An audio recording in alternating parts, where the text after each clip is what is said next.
মাদারীপুরের শিবচরে বাংলাদেশ ফরাইজি আন্দোলনের উদ্যোগে ইফতার ও দোয়া মাহফিল অনুষ্ঠিত হয়েছে।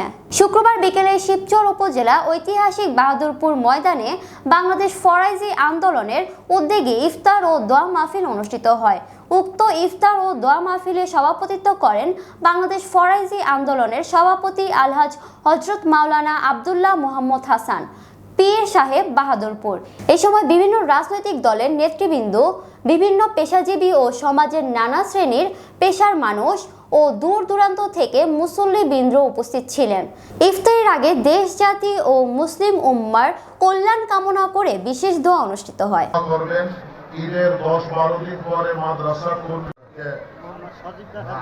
না দিতে পারো না, 10-15 দিনের মধ্যে না হলে 1 মাসের মধ্যে দিয়ে দিও। তোমার নাম কি?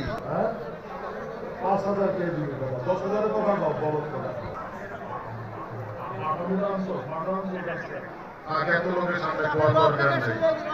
মিলে মুহাব্বতে থেকে ফরাইজি আন্দোলন বাহাদুরপুর আস্তানা মাদ্রাসা নীলক্ষীর মুফতি দিদার দেখতে সুন্দর। ওর নামে 5,000 টাকা লেখাটা মানানসই হয় না। 10,000 টাকা দিলাম লেখায় ইনশাআল্লাহ। আল্লাহ পাক তৌফিক দান করুন ইনশাআল্লাহ। আপনারা কাউর কিছু আসবে যাবে এই ফুল দিয়ে পাশা মারা